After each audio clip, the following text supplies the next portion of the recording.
It's a pleasure having you on the program. Thank you. The Lagos State government yesterday issued a statement vowing to clamp down on tax defaulters here in Lagos. That over 20 billion, population of over 18 million, only 600,000 Lagosians are paying the tax. I mean, a lot of comments have been made by Lagosians that the government have not been forthcoming, transparent as far as governance is in Lagos. What's your reaction to this? Thank you very much for having me. I think, according to the saying, there are two things that are constant, in life. That is death, and then also tax payments. But even with that, there are circumstances and situations that goes along with it. So there are those that are voluntary, that there's suicide, there's murder, and there's assassination, and the rest of that. And the same thing goes to tax. So it is not just a function of people, even in an advanced country, it is not just a function of people directly and willingly just going to pay taxes. People get to appreciate situations. They get to appreciate and feel a sense of belonging with government. They also want to use their taxes as a means of holding government accountable, as also a process of seeing transparency and accountability. And then they want to see development, and they want to see the impact of the taxes that are paid to government in their direct life. So it would be rather very unfortunate, especially for Lagos State, which currently generates the highest IGR in the country, almost that it can run parallel to the federal government in terms of the potential opportunity to generate funds from the IGR, But when you can see basically the inability of the government, to give account of what is either generating through the IGR or what is given from the federal government as what is called the federal allocation. And the only information and news that you get to hear in the public domain, it's about the mismanagement of even the local government. So you would ask yourself, go to, especially in Lagos State, schools, and then go to public schools. An average Lagosian would not send a pupil, their ward or children, to public schools. Not only that, there are no infrastructures, there are no facilities, the teachers are complaining, and you see all manners of circumstances. I've seen quite a number of pictures flying around on the social media depicting situation of schools where pupils are sitting on used tires in the classrooms, the absence of chairs and desks in the classroom. So you can tell the kind of quality education that such state is giving to the children. And you go to, from there you move to the road infrastructure, and you will see quite a number of abysmal and unimaginable circumstances of some of the states across Lagos State. And you move from there to health facilities, and you get to wonder, then which area do you want to say directly people are feeling the impact? So the 600,000 of the taxpayers that probably are up to date with their taxes or even making some payments, you would want to commend them for doing that in situations where they are paying and they actually aren't getting a kind of commensurate services from the government. One of the things that the Lagos State government also does is to ensure the maximum possible arm twisting of fund generating from businesses for document perfection. So if you want to get your CFO or governor's consent for the houses, you would want to check the amount of exorbitant charges that people get to pay for that. And the same thing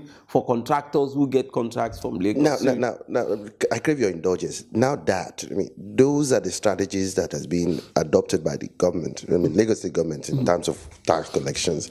I mean, you have got to tender your tax returns before you can even get the certificate of occupancy. I mean, talk about moral suasions. Are the current strategies, have they failed? Actually, that is part of the thing, because the state government, it's almost the same thing across the federation, but then you would really have it more with Lagos State, because Lagos State is almost like the economic nerve of Nigeria, is the hub of so many businesses. So business interests would have no option than to comply to a very large extent, because they need to also ensure that their businesses are not in any way affected by government actions and policies. But it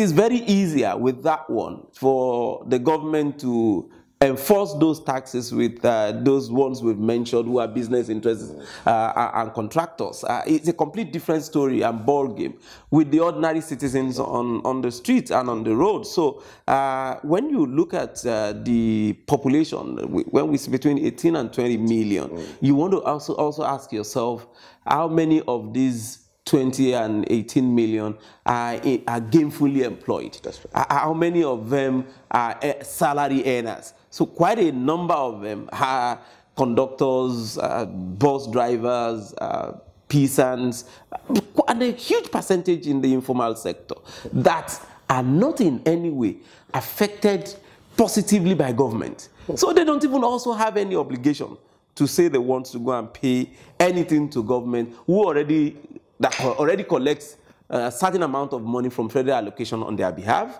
that also gets local government allocation on their behalf from the government. But then they can't feel any impact of. So there must be a justification for the ones that you've already collected before the new ones can be motivated to also come forward and pay taxes to the government. Now, let's also look at the issue of transparency and accountability of the Lagos State government. In fact, for years, many have continued to shout down on the Lagos State government that they've been opaque as far as, transparency is concerned in terms of budget and implementations. And what is really wrong here? What's your perspective? Why is the state government not forthcoming as far as being transparent and accountable with the funds they have? I think it's been the tradition and practice with Lagos State. And what's been the trend is basically to have this cosmetic approach to accountability, to good governance, and also to transparency. So what you usually experience is to see the Lekki Ikoyi Bridge, for instance, where you would have the so-called PPP, and the state government would already put down money, the contractor or the other partner put in whatever you don't know an amount of money, and the cost that the Lagos State government would have put as counterpart funding would rather be sufficient enough to actually implement the project. The same thing goes to the Lekki Concession, whatever, LCC, that handles the Ekpe Victoria Island Road. It's basically, you wouldn't get any information, go to anywhere. Even the current 2017 budget of Lagos State is not available anywhere. So it becomes extremely difficult for you to even monitor what is being done, how much is voted for what. You will only sometimes get, we're going to build the 4th mainland bridge and it's going to cost us 70 billion or 20 billion or 30 billion.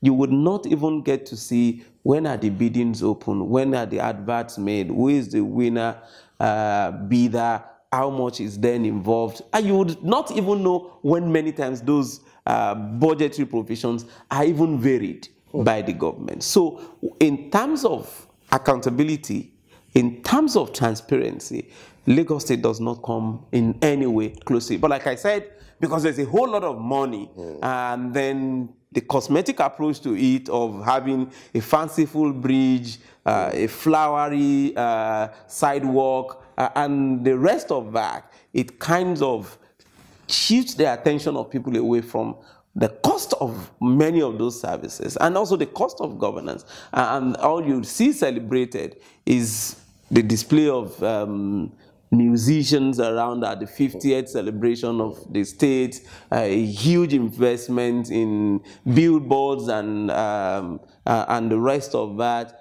and nobody knows at what cost do you get. And there's no way any government can be said to be accountable or transparent when the cost of every service that is rendered is not made to the public and also the stakeholders. So what should be done now to pressure this government in terms of being transparent as far as... Yeah, I think it's a function of the responsibility, and I really many especially times for civil society organizations. Yeah, I really don't blame usually the citizens, because once the media and the civil society fails to actually sell the agenda and set the tune for interrogation of many of these things, it is not just going to be a function of the average man on the street who only wakes up to heck a living in very harsh social and economic condition that they get to live. It's extremely difficult.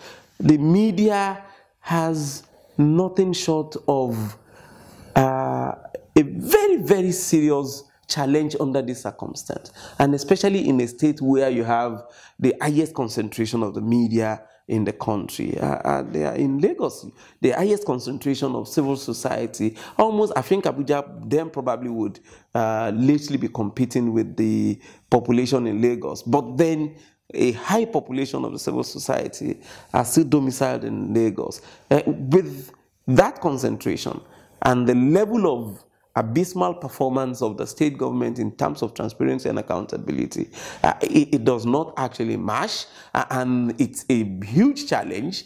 It is a huge indictment on many of us in the civil society and the media that we can have a state actually running in such an opaque condition, with the taxes that we pay, with also the taxes that the media houses also pay to the government, and then we don't have an account of no doubting the fact that it was such an attempt at probity and demand for accountability on government would be met with a huge resistance and sometimes even victimization, media attack, the use of force, the use of police, like you probably seen recently with a member of the House of Assembly and the state government. That might be unpalatable. But if we consistently also insist on the demand, and there's no way we won't get the state government to actually give account of its stewardship.